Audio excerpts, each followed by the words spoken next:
행복하다라고 느끼면 모든 것이 편합니다. 지금 최고의 행복을 느껴보시기 바랍니다. 행복 안 하는데 어떻게 행복하냐 이렇게 얘기하지 마세요. 여러분들이 목이 아파가지고 이렇게 호흡도 잘 못하다가 그게 나아가지고 호흡이 되면 얼마나 행복한지 몰라요.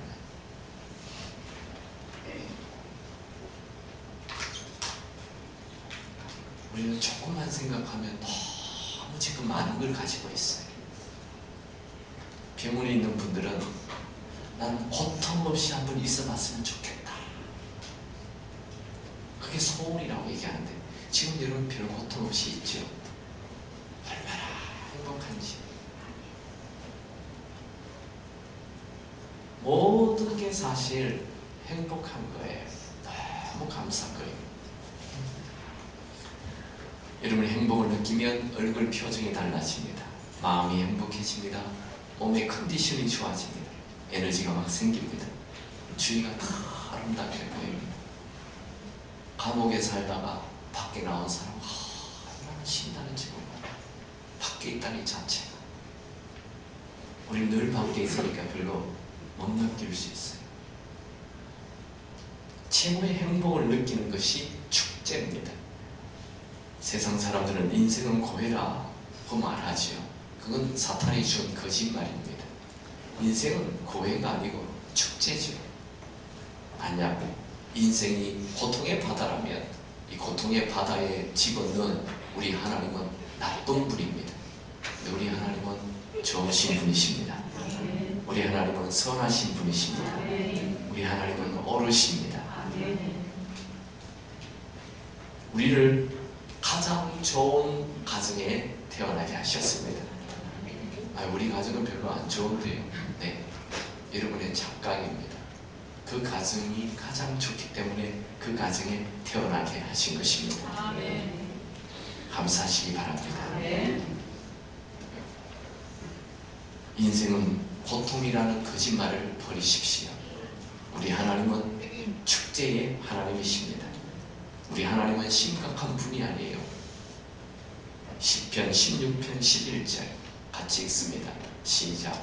주께서 생명의 길을 내게 보이시니 주의 앞에는 충만한 기쁨이고 주의 오른쪽에는 영원한 즐거움이 있나요. 하나님 앞에는 충만한 기쁨이 있어요. 하나님 오른편에는 영원한 즐거움이 있어요. 우리 하나님 그런 분이에요. 여러분 불교의 그 사찰을 한번 가보세요. 입구에 뭘 그려놨어요? 항상 웃는 그런 거 그려놨잖아요. 우리 하나님은 오른쪽 앞에 다 기쁜 충만함. 우리 아버지가 즐거우니 우리도 즐겁기 바랍니다. 이스라엘 사람들은 일주일에 한 번 안식일, 그것을 축제로 삼았어요. 한 달에 하루 월상 예배를 드려요. 그들이 월상 예배를 드릴 때는 그게 한 달에 하루는 아무 일도 안 하고 축제를 했어요. 아무 노동을 하지 않았어요. 1년에 3대 절기, 6월절, 7.7절, 초막절, 일주일 동안 축제였어요. 그 외에도 수전절, 불임절 계속 축제가 있죠. 그래서 이스라엘 백성들은 축제를 즐기는 자들이다 그렇게 말을 합니다. 그들은 결혼을 하면 일주일 축제, 아기가 태어나면 그날 축제, 아기가 젖을 떼는 날도 축제, 양이 새끼를 낳으면 그날 아무것도 안 해 축제, 양이 털을 깎는 날도 축제였어요. 그들은 왕의 생일도 축제였어요. 사람이 자기 집을 방문하면 그날 축제, 사람이 떠나는 날도 축제였어요. 그들은 자주 축제를 지내면서 하나님의 은혜를 기억하고 하나님에 대하여 감사했어요. 여러분들이 이스라엘을 가보면 유대인들이 그렇게 자주 축제를 부릴 수 있는 그런 땅이 아니에요.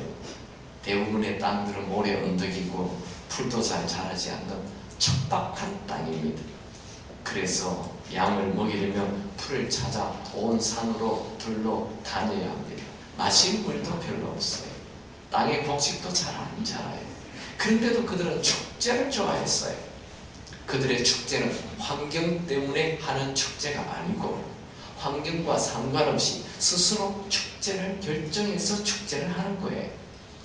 잠언 15장 15절 말씀을 같이 읽겠습니다.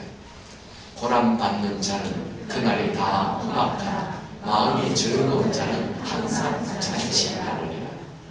환경이 좋은 사람이 잔치하는 게 아니에요. 마음이 즐거운 사람이 항상 잔치한다. 여러분, 환경이 좋아진다면 나도 축제 인생을 살겠다. 네, 그 사람은 축제 인생 살기 어려워요. 환경과 상관없이 내가 축제를 결정하는 것입니다. 바다에 옛날에는 배가 이 독배가 있었어요.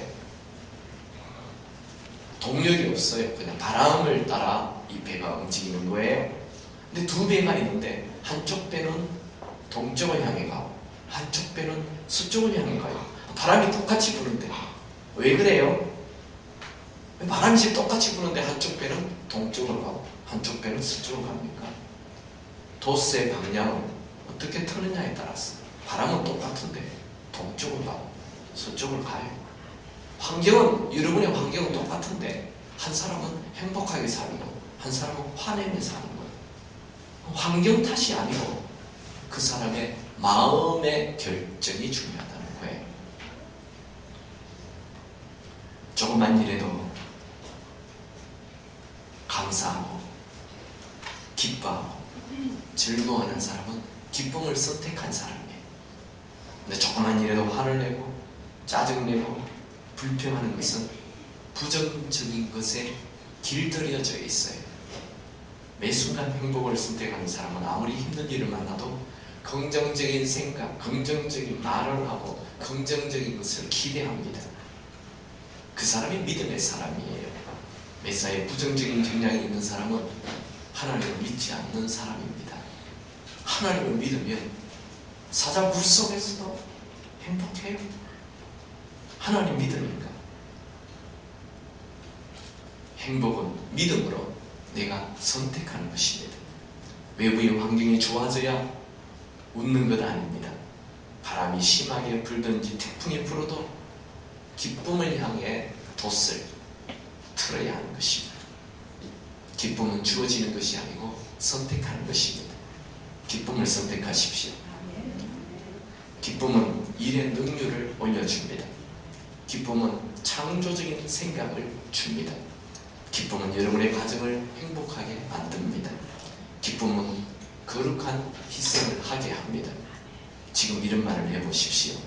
나는 매 순간 기쁨을 마신다. 제가 지금 그 얘기를 시키는데도 웃으면서 기쁨을 마신다 하는 분도 있고 기쁨을 마신다. 여러분 좀 웃어요. 사람은 그런 얘기하죠. 펴지 아니하면 죽는 게 두 가지 있다. 하나는 낙하산, 하나는 얼굴이다. 그렇게 얘기를 펴요. 얼굴을 펴기 바라요. 축제의 인생이 뭐예요? 첫 번째로 축제의 인생은 웃으며 사는 것입니다. 예수님은 참 많이 웃었어요. 예수님이 설교를 하면 사람들이 얼마나 즐거운지 밥도 먹는 것을 포기하고 계속 앉아서 들었어요. 너무 즐거우니까, 신나니까. 그래서 오병이어 기적이 나왔던 거죠. 예수님이 설교를 하면 사람들이 아주 신났어요. 마가복음 12장 37절에 보면 많은 사람들이 즐겁게 듣더라. 예수님 설교할 때 아주 즐겁게 들었어요. 성경을 기록한 사람이 다 이 유대인들이에요. 동양인들이에요. 그들은 예수님이 웃었다 이런 말을 잘 안 써요. 이 동양인들은 이 웃는 것을 좀 경시하는 경향이 있어요. 그래서 성경이 많이 기록이 안 되지만 예수님이 참 웃고 다녔다라는 게 이렇게 흔적으로 남아 있어요. 어떻게 알 수 있느냐면 어린아이들이 예수님을 보고 막 뛰어가서 안겼어요. 어린애들은요 사람을 평가할 때 이성적으로 평가하지 않아요. 그 얼굴 보고 평가하는 거예요. 험상궂게 생기면 어린애들이 절대로 다가가지 않습니다. 근데 환하게 웃고 있으면 애들이 막 뛰어가서 안겨요. 여러분들 중에 애들이 오다가 도망가는 분 있습니까? 네. 그분 얼굴 표정 관리를 다시 해야 돼요. 근데 여러분이 가면 막 애들이 뛰어오는 분이 있습니까? 네. 표정 관리 잘하는, 항상 웃는 분이라는 거죠. 여러분의 얼굴을 철책선을 감시하는 군인처럼 그렇게 심각하게 하지 마시고 예수님처럼 웃으며 사시기 바랍니다. 성경은 웃음이 몸에 건강을 준다 말하고 있습니다. 잠언 17장 22절 시작. 마음의 즐거움은 양날이라도 심령의 근심은 뼈를 마르게 하느니라. 이게 잠언이요, 벌써 1000년 2000년 전에 쓴 책인데 이미 그때도 골다공증을 얘기하고 있어요. 요즘은 골다공증이 아니고 늘 걱정하면 뼈가 텅 비어버린다. 늘 즐거운 사람은 약 안 먹어도 이미 약을 먹고 있는 것과 똑같아요. 항상 즐거운 사람. 여러분, 오래 사는 분들의 공통점을 조사해보면 다 공통점이 있어요. 그분들이 딴 것보다도 늘 즐겁다는 거예요. 마음이. 그게 최고의 공통점이에요. 웃음은 그 어떤 약보다도 명약입니다. 웃음은 면역 체계를 강화시켜주고 건강을 회복시켜줍니다. 일본의 오사카 의대 이와세 박사팀의 실험에 따르면 웃음이 암세포를 잡아먹는 NK세포를 14%나 증대시킨다. 의학적으로 그렇게 얘기를 했어요. 케이시 굿맨이라는 여성이 있었습니다. 유방암 진단을 받았습니다. 하지만 가슴속 깊은 곳에서 진심으로 내가 이미 나았다고 믿었습니다. 나는 날마다 이렇게 말했습니다. 고쳐주셔서 감사합니다. 그렇게 계속해서 고쳐주셔서 감사합니다 라고 말했습니다. 그리고 다 나았다고 믿었습니다. 내 몸 안에는 암이 없다고 여겼습니다. 나아지기 위해 내가 했던 한 가지는 아주 웃기는 영화를 많이 본 것이었습니다. 그저 웃고 또 웃고 또 웃었습니다. 나 자신의 그 어떤 스트레스도 줘서 되지 않는다 생각했습니다. 그리고 3개월 만에 암이 다 사라졌습니다. 참 신기한 일이죠. 왜 웃으면 건강해지죠? 하나님께서 우리를 즐겁게 웃으며 살도록 창조했기 때문입니다. 즐겁게 사는 것이 하나님의 뜻입니다. 우리 잘 아는 항상 기뻐라. 이것이 그리스도 예수 안에서 너희를 향하신 하나님의 뜻이니라. 여러분, 기뻐하는 게 그게 하나님의 뜻이라니까요. 하나님 뜻대로 살면 그냥 건강하게 돼요. 화를 내고 염려하고 걱정하고 두려워하고 부정적인 말을 하는 것은 하나님의 뜻이 아닙니다. 그래서 화를 내면 병들고 아프게 되어 있습니다. 시편은 총 150편으로 되어 있죠. 처음에는 고난과 슬픔이 나오지만 후반부에 나가면 전부 다 찬양과 기쁨과 축제를 마쳐요. 여러분, 이 시편이 총 5권으로 되어 있어요. 150편이. 근데 마지막 5권은 전부 다 찬양만 나와요. 이건 우리에게 굉장히 많은 걸 얘기해줘요. 처음에 1권은 불평도 많고 화도 많고 막 그냥 거기 보면 이 다윗을 힘들게 하는 사람 하나님 다 그냥 짓밟아 버리십시오. 다 죽여버리십시오. 이런 표현들이 성경에 이런 말 해도 돼? 할 만큼 그런 과격한 표현들이 많이 나와요. 그런데 그게 점점 2권에 가면 없어지고 3권에 가면 점점 없어지고 마지막 5권에는 전부 다 찬양을 나와. 사람이 성숙된다라는 것은 입술에 불평이 완전히 사라지는 게 성숙되는 거예요. 입술에 찬양만 가득해지는 게 성숙해지는 거예요. 여러분이 나이만 들지 말고 성숙해지기 바랍니다. 그래서 인생의 나이가 들수록 축제가 돼야 됩니다. 할렐루야. 어릴 때는 그 비만 한 번만 조금만 어림이 와도 그게 큰 것처럼 느껴지지만 이제 나이 한 70, 80 가면 그 비 와도 그게 별거 아니에요. 그 그 뭐 가정에 큰 어려움이 와도 그 한 70, 80대에서 보면 그게 별게 아니에요. 괜찮다, 다 지나간다, 이렇게 하며 다 점점 감사하고 찬양하는 쪽으로 가게 돼 있어. 삶은 고난이 아니고 축제입니다. 하나님께서 주신 모든 즐거움을 즐기시기 바랍니다. 꽃을 보고 웃으십시오. 떨어지는 낙엽을 보고도 웃으십시오. 태양이 빛나는 낮에 웃으십시오. 캄캄한 밤에도 웃으십시오. 비가 와도 웃으십시오. 태풍이 와도 웃으십시오. 다 하나님께서 허락하신 것입니다. 여름에 푸른 산을 보고 웃으십시오. 겨울에 눈 덮인 하얀 산을 보고 웃으십시오. 아이들의 까르르 웃는 웃음을 보고 웃으십시오. 어르신들을 보고도 웃으십시오. 남편을 보고 웃으십시오. 아내를 보고 웃으십시오. 여러분 자신을 보고 웃으십시오. 짜증내지 말고. 여러분 어린아이들 그 걷는 모습, 뒤뚱뒤뚱 걷는 모습 보고 웃죠? 어린아이들 넘어질 때 막 웃죠? 나이가 들어서 어른이 허리 구부정하게 걷는 모습도 보고 웃을 수 있어야 됩니다. 아픔도 웃을 수 있어야 합니다. 복잡할까요? 나는 웃으며 세상을 산다.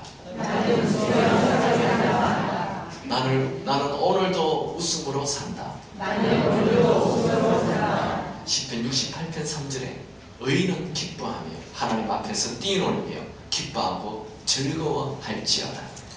여러분 의인이십니까? 누가 의인이에요? 믿음으로 사는 사람이 의인이에요. 여러분이 의인이라면 하나님 앞에 기뻐하시기 바랍니다.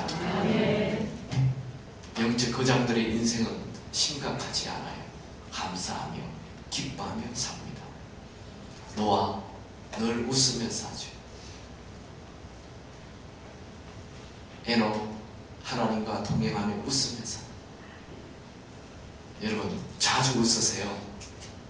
하루 3번 이상 소리내어 웃으십시오.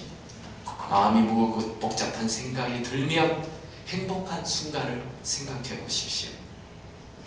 제가 아는 목사님은 부부 싸움만 하면 옆방으로 가서 결혼 사진을 보면서 웃는다고 해요. 아, 우리 부인 이쁘지.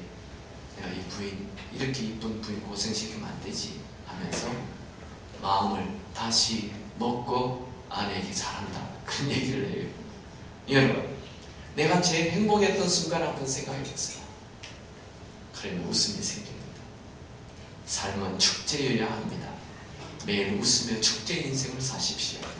웃음을 결심하십시오. 내가 우리 집에서 가장 잘 웃는 자가 되겠다.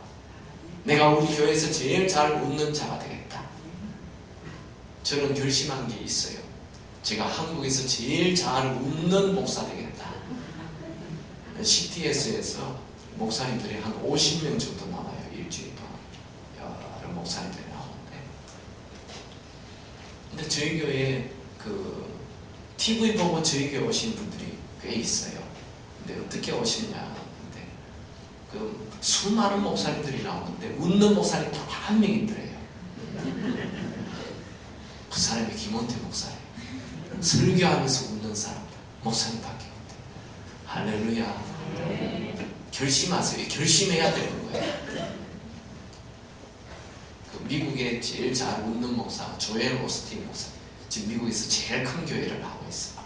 한 4, 5만 명 모이는데, 이분이 뭐 여러 가지 의견도 많지만 어쨌든 그 교회 불신자들이 몰려와요. 그분이 항상 웃어요. 설교하면서 잘 웃어요. 개인적으로 그분이 쓴 책을 보면 자기가 그렇게 늘 웃는 사람이 아니래요. 자기는 굉장히 심각한 사람이래요. 그런데 그렇게 웃기로 결심한 거죠. 여러분 웃음을 결정하십시오. 웃음은 고통에서 기쁨의 출구로 나오게 만들어줍니다. 웃으면 좋은 일이 많이 일어납니다. 똑같은 일을 해도 웃으면서 하면 아주 능률이 오르죠. 웃음은 마치 빵을 구울 때 밀가루 반죽을 부풀게 만드는 이스트와 같다, 그렇게 말합니다. 웃음을 조금만 넣어도 우리의 삶이 굉장히 아름다워져요. 가정생활이 굉장히 좋아져요. 사람은 그 누구도 투덜거리는 사람, 앓는 소리하는 사람, 짜증내는 사람 옆에 있고 싶어 하지 않습니다. 사람들은 부정적인 사람보다도 긍정적인 사람에게 끌립니다. 긍정적인 사람은 무엇을 봐도 좋게 생각하고 잘 웃습니다. 행복한 사람은 스스로 최고의 기회를 만들고 있는 것입니다. 행복한 사람 곁에는 좋은 기회가 오고 있습니다. 웃으면서 이야기를 하십시오. 많이 웃으십시오. 니콜라스 챔포드는 이런 말을 했습니다. 모든 날들 중에 가장 낭비된 날은 웃지 않는 날이다. 이런 얘기가 있어요. 어느 날 개 한 마리가 거울 방에 들어갔어요. 양 사방이 다 거울인 방에 딱 개가 들어갔어요. 그 다음날 그 개가 시체로 발견됐습니다. 그 개가 죽어버렸어요. 왜 그랬을까요? 거울 방에 들어갔더니 수많은 개가 자기를 쳐다보고 있는 거예요. 그래서 짖었더니 온 사방의 개가 다 짖는 거예요. 더 크게 짖었더니 온 사방의 개가 더 크게 짖는 거예요. 계속 크게 짖다가 죽어버린 거예요. 여러분, 이 개가 만약 그 거울방에 들어가서 웃었더라면 어떻게 됐을까요? 온 사방의 개가 다 웃는 거예요. 그래서 계속 웃다가 나왔을 것입니다. 웃음은 부메랑입니다. 내가 웃음을 보이면 상대방도 웃음을 보여요. 오늘 만나는 모든 사람에게 미소를 보내십시오. 미소는 주위 사람을 행복하게 만듭니다. 미소는 말보다 강한 힘을 가집니다. 미소는 사람과의 관계에서 나는 당신이 좋습니다. 나는 당신에게 호감이 있습니다. 나는 당신과 가까이 하고 싶습니다. 라고 표현하는 것이 미소입니다. 미소는 인간관계를 좋게 만듭니다.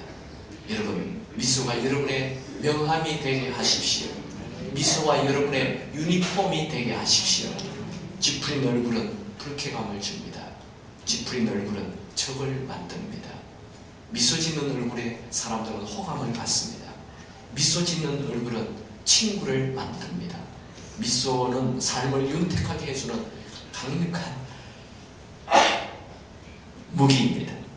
여러분, 미소를 여러분 가슴 깊은 창고에 처박아 두지 마시고 미소를 풀어놓으십시오. 한의기 강의를 듣는 사람들에게 일주일 동안 미소를 짓고 다니면 어떤 결과가 생기는지 직접 체험해보고 다음 모임에서 결과를 발표하겠습니다. 뉴욕 정권 거래소에서 일하는 윌리엄 씨, 그 사람의 편지입니다. 올해로 벌써 결혼한 지 18년이 됐는데 생각해보니 아침에 출근할 때 아내에게 미소를 짓거나 따뜻한 말 한 번 건넨 적도 없고 늘 불만에 찬 사람처럼 행동했다. 저는 이번 일주일 동안 미소를 지어보기로 결정했습니다. 이튿날 아침에 일어나 거울에 비친 인상을 쓰고 있는 중년 남자의 얼굴을 보면서 오늘은 인상을 쓰지 않을 거야. 웃자. 지금부터 웃자. 라고 말했습니다. 아침을 먹을 때 미소를 지으며 아내에게 여보, 잘 잤어? 라고 인사했지요. 아내의 반응은 선생님 말씀대로였습니다. 크게 놀라더군요. 전 차차 이런 모습에 익숙해질 거리라고 말했습니다. 2개월이 지난 지금 우리 부부는 그 어느 때보다도 행복합니다. 요즘에는 출근할 때 엘리베이터에서 만나는 사람들과 경비 아저씨, 지하철 매표소 아가씨, 거래처 사람들에게 미소를 짓습니다. 그러면 그 사람들도 제게 미소로 화답하더군요. 저는 불만이 가득 찬 사람들도 즐거운 태도로 대합니다. 미소를 지으면서 그들의 불만을 들어주니 의외로 문제가 쉽게 풀리더군요. 미소는 날마다 제게 더 많은 즐거움과 행복을 가져다 주고 있습니다. 여러분, 웃음, 미소, 내 인생을 축제로 만들어줍니다. 맥스 이스트맨이 이런 말을 했습니다. 웃음은 온 세상에서 환영을 받는다. 축제로 살고 싶습니까? 첫 번째로 웃으며 사십시오. 두 번째로 축제의 인생은 비슷한 말인데 기쁘게 사는 거예요. 웃음은 겉으로 표현하는 것이고, 이제 내가 기쁘게 사는 거예요. 그게 축제의 인생입니다. 하나님은 아담과 하와를 에덴 동산에서 만들었죠. 에덴의 뜻이 뭐라 했죠? 에덴. 에덴의 뜻은 영어로는 파라다이스, 한문으로는 낙원, 순수한 한글로는 기쁨이라는 뜻입니다. 에덴은 기쁨입니다. 즉 하나님은 우리를 기쁨의 동산에 살게 하셨다는 거예요. 그러니까 기쁨의 동산에 사는 것이 하나님의 우리를 향한 뜻입니다. 우리가 기쁘게 사는 걸 제일 싫어하는 존재가 누굽니까? 사탄이에요. 그래서 사탄이 가장 큰 표적은 우리에게 기쁨을 빼앗아가는 거예요. 사탄이 가장 큰 목표는 돈을 공격하거나 건강을 공격하거나 그런 건 아니고 염려, 근심, 걱정, 두려움을 주어서 기쁨을 빼앗아가 버리는 거예요. 사탄은 에덴을 공격합니다. 그 말은 사탄은 사람의 기쁨을 공격한다는 거예요. 우리가 만약 사탄에게 속아서 기쁨을 빼앗기면 다른 것도 다 잃어버리게 돼요. 가정도 빼앗기고 자녀도 빼앗기고 직장도 빼앗기고 다 빼앗기고. 세상의 최고의 지혜자라고 얘기하는 솔로몬은 인생이 가장 중요한 것이 기쁘게 사는 것이다, 그렇게 말했어요. 전도서 3장 12절에 사람이 사는 동안 기뻐하며 선을 행하는 것보다 나은 것이 없다. 그러니까 기쁘게 사는 게 인생을 잘 살 수 있는 비결이라는 거죠. 여러분, 오늘 기쁘게 살기를 결심했습니까? 최고의 것을 선택한 거예요. 다윗은 사울 왕을 피해 들로산으로 13년 정도 도망 다니면서도 노래를 했어요. 그게 시편이에요. 여러분, 오늘 살아있습니까? 그렇다면 기뻐하십시오. 오늘은 내 남아있는 날의 첫날입니다. 우리 새해 첫날도 기쁘게 살기를 결심하잖아요. 내 인생 남아있는 이 첫날 기쁘게 살기로 결심하기 바랍니다. 시편 118편 24절에는 이런 말씀이 나오죠. 같이 읽을까요? 이 날은 여호와께서 정하신 것이라. 이 날에 우리가 즐거워하고 기뻐하리로다. 이 날이 뭐예요? 바로 오늘을 얘기하는 거예요. 오늘은 여호와께서 정하신 거예요. 그래서 오늘을 우리는 즐거워하고 기뻐해야 됩니다. 하나님이 오늘 주지 않았더라면 우리는 오늘 살 수 없는 거예요.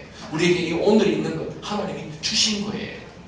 그러므로 우리는 이 오늘을 소중한 선물로 알고 기쁘게, 어떤 사람은 이 소중한 이 하루를 그냥 염려, 근심, 걱정이라는 망치고 다 부숴버려요. 하나님이 여러분에게 주신 이 오늘이라는 이 소중한 선물을 기쁨으로 가꾸시기 바랍니다. 나중에 일이 잘 되면 기뻐하겠다 하지 말고 지금 기뻐하십시오. 기쁨을 미루지 마십시오. 기쁨을 미루는 사람은 평생 기쁨을 기다리다가 한 번도 기뻐하지 못하고 인생을 마칠 수 있습니다. 처녀 총각은 결혼만 하면 기쁘겠다, 그렇게 생각을 해요. 그분은 결혼해도 안 기뻐요. 지금 기뻐하지 않는 사람은 기쁨의 상황이 와도 기뻐하지 않게 되어 있어요.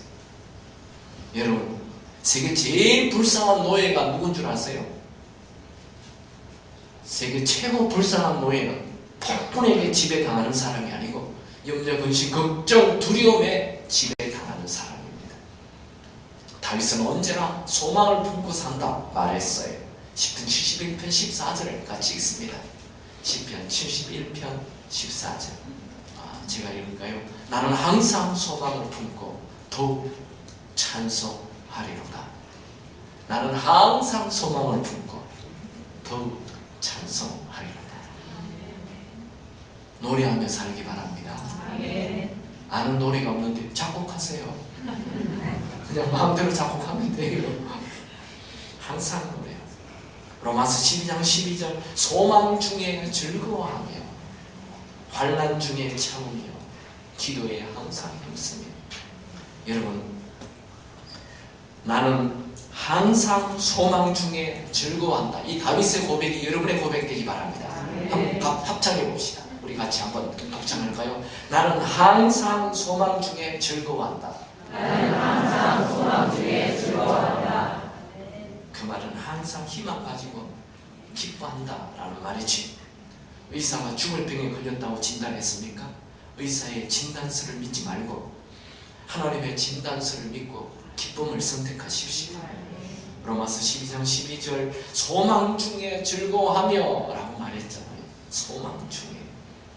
근심, 걱정, 두려움, 염려, 이것은 우리 몸을 쓰레기통에 집어 던지는 것입니다. 2009년 1월 3일 조선일보신문에 이희대 강남 세브란스 병원의 암센터 소장이 소개되었습니다. 그는 6년 전에 2003년 1월에 대장암 선고를 받았습니다. 그는 대장암 말기 판정을 받았습니다. 그러나 소망 중에 즐거워하며 고난은 동굴이 아니라 터널입니다. 언젠가 끝이 있고 나가는 출구가 있습니다. 그러면서 희대의 소망이라는 책을 썼습니다. 그는 암이 사람을 죽이는 게 아니라 자신에 대한 절망 때문에 죽습니다.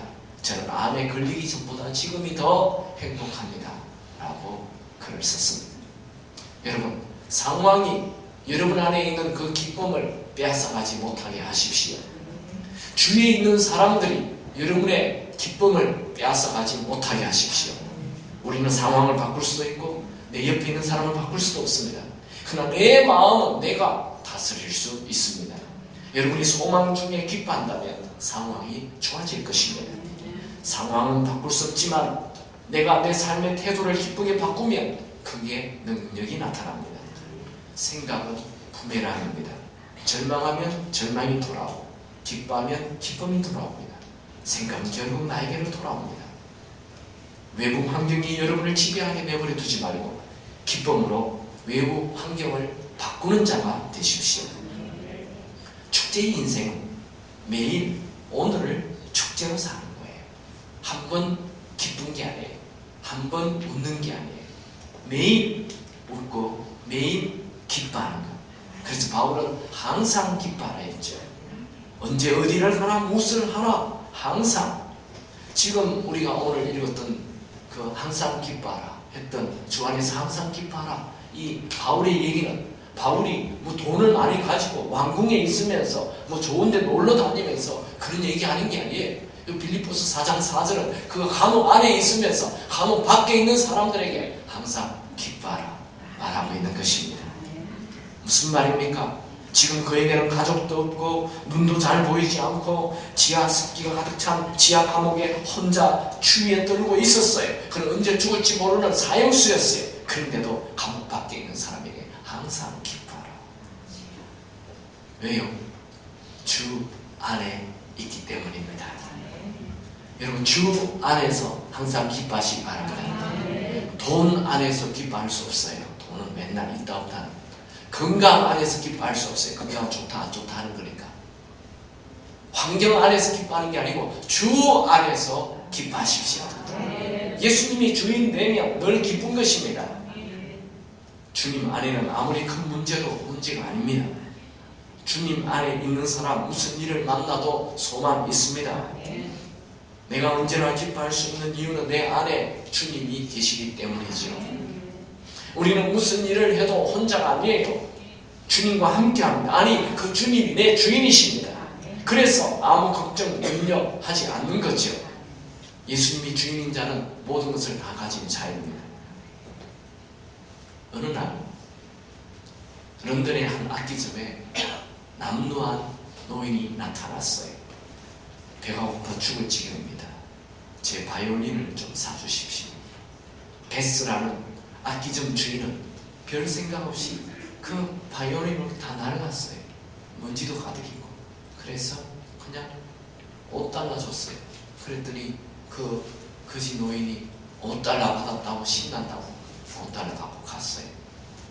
그리고 이제 이 악기점 주인이 그 악기를 좀 잘 닦아봤어요. 좀 고치라고. 줄도 갈고. 근데 그 속 안에도 먼지가 얼마나 많은지. 속 안을 다 이렇게 다 청소했더니 속 안에 글이 하나 나오는데 이렇게 써놨어요. 안토니오 스트라디바리우스 1704년. 깜짝 놀랐어요. 악기 중에 이 바이올린 중에 스트라디바리우스는 제일 싼 게, 다 부러져도 제일 싼 게 3억이에요. 조금 소리가 나면 10억, 20억이에요. 전 세계 200대밖에 없는 스트라디바리우스. 그거를 이 할아버지가 $5 받아가지고 신난다고 가버려요. 참, 수많은 사람들이 평생 찾아도 찾을 수 없는 이 스트라디바리우스. 그 가난한 노인은 이토록 귀중한 물건을 갖고 있었지만 그 가치를 알지 못한 채 단지 $5 받고 바꿔버렸어요. 여러분 안에 우주를 만드신, 지금도 우주를 다스리는 예수님이 계십니다. 근데 그 주님이 기쁨의 근원인 줄도 모르고 이 주님이 어마어마한 내 모든 것을 다 주실 수 있는 분이라는 것을 모르고 그저 평생 저 밑에 처박아 두었다가 평생 사는 그리스도인들이 있다는 거. 여러분, 그 주님은 여러분의 모든 것을 알 수 있습니다. 여러분 모든 걸 바꿀 수 있습니다. 질병을 치료하시고 환경을 바꾸시고 이 지구를 영원한 세계로, 여러분 이 땅에 발만 딛고 사는 여러분을 영원한 세계로 들어가게 해주시는 분이십니다. 우리 어릴 때 많이 불렀던 찬양, 나의 기쁨 나의 소망 되신 주, 나의 생명이 되신 주, 밤낮 불러서 찬송을 드려도 늘 아신 마음 뿐일세. 제가 이 찬양을 제 어릴 때 우리 그 고건사님이라는 분이 계시는데 그분은 항상 보따리에 성경 찬송을 놓고 이렇게 뒤에 메고 나의 기쁨 나의 소망 그렇게 찬양하면서, 아이고 그 목사님 지금 생각해 보니까 그 마음 안에 이 온 우주보다 큰 주님이 계셨던 것입니다. 오늘날 우리 교인들은 뭐 좋은 옷 입고 뭐 좋은 차 타고 살면서도 걱정, 교회 들을 때 너무 걱정거리십니다. 여러분이 예수님을 소유했다면 천국을 소유한 사람입니다. 천국을 소유한 사람, 기쁘게 살 수밖에 없습니다. 마지막으로 축제 인생을 사는 사람은 가는 데마다 축제를 일으키는 자로 삽니다. 예수님은 30살까지 몫으로 살다가 공생애를 시작하면서 제자를 데리고 이제 갈릴리 바다, 갈릴리 지역, 가난 잔치, 혼인 잔치에 초대를 받고 갔죠. 거기서 도착했을 때 이미 잔치를 배설한 지 오래되어가지고 포도주가 다 떨어졌어요. 이스라엘 사람들에게는 포도주는 기쁨을 상징합니다. 사사기, 시편, 전도서 계속 나오는 말씀입니다. 포도주가 떨어졌다는 것은 잔치의 흥이 사라졌다는 거예요. 그 잔치는 이미 파장한 잔치예요. 이런 파장한 시장 가봤죠? 새벽장이 끝난 데 가보면 그 장이 그 온통 그냥 배추 잎사귀랑 가득 있고 쓰레기만 가득히 파장한 이 시장통은 그냥 끔찍하잖아요. 파장한 잔치, 잔치인데 이미 잔치가 끝나버렸어요. 근데 예수님이 그 장소에 가니까 그 파장한 잔치에 전혀 볼 수 없었던 그 평범한 물을 가지고 지금까지 전혀 맛보지 못했던 최고의 맛있는 포도주가 나타났습니다. 그 파장한 잔치가 순식간에 축제의 잔치로 바뀌었어요. 축제의 인생을 사는 자는 가는 데마다 축제를 일으킵니다. 예수님이 축제의 인생을 사시기 때문에 그 파장한 잔치에 가서 축제의 잔치로 바꿔버린 것입니다. 뭐로 바꿨어요? 큰 돈으로 바꿨어요. 그 흔한 물로 바꾼 거예요. 여러분, 예수님은 5병이에요. 5,000명을 먹였죠. 무엇으로? 큰 돈으로. 아니, 어린아이 도시락으로. 어른들도 먹지 않은 그 어린아이 도시락으로. 특별한 게 아니에요. 어린애 손에 있는 그 물고기 두 마리, 보리떡, 쌀떡도 아니에요. 버림도. 그게 나오는 이 물고기는 언어에 보면 압살물이라는 단어를 쓰고 있는데 그건요 이 물고기 버리는 물고기라는 거예요. 물고기를 잡으면 큰 물고기는 거두고 작은 물고기는 그냥 버렸어요. 해변에 버린 거예요. 왜 버렸습니까?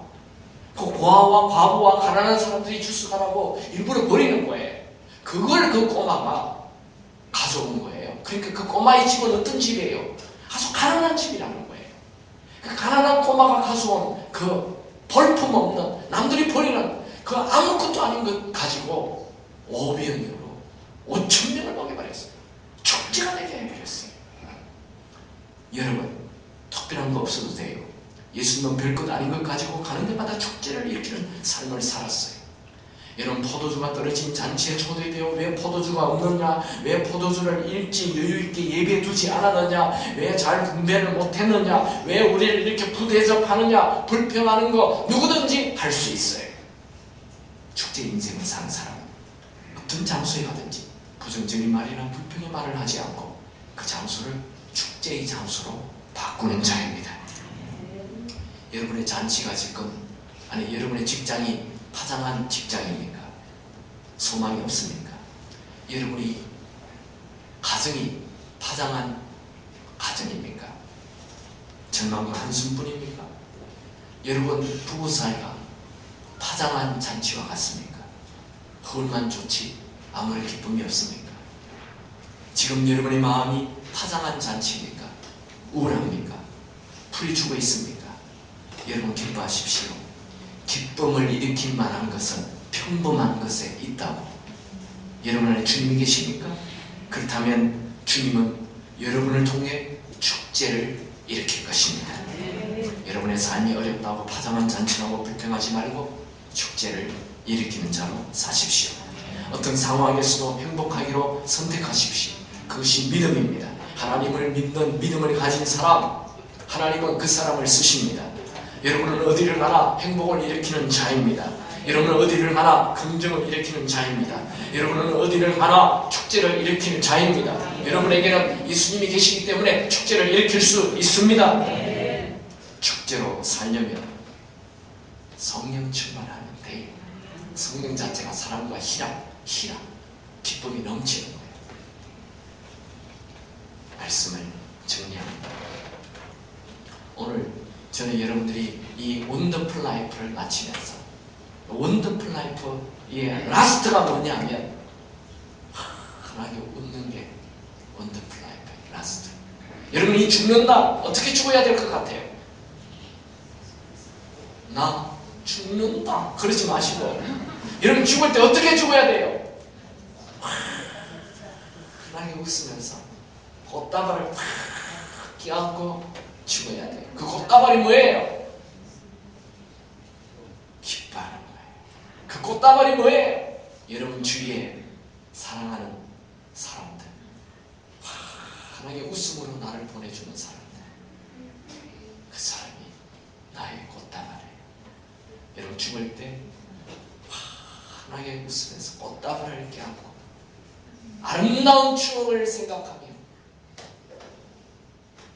기쁨으로 살았던 삶을 생각하며 환하게 웃으면서 죽을 수 있게 되기 바랍니다. 그게 오늘 되기 바랍니다. 오늘 지금 기뻐하십시오. 축제로 살 수 있는 방법, 내가 먼저 기뻐하는 것이고 지금 기뻐하는 것이고 조금 오버해서 기뻐하는 거예요. 할렐루야. 이제 팁을 좀 얘기해 볼까요? 여러분에게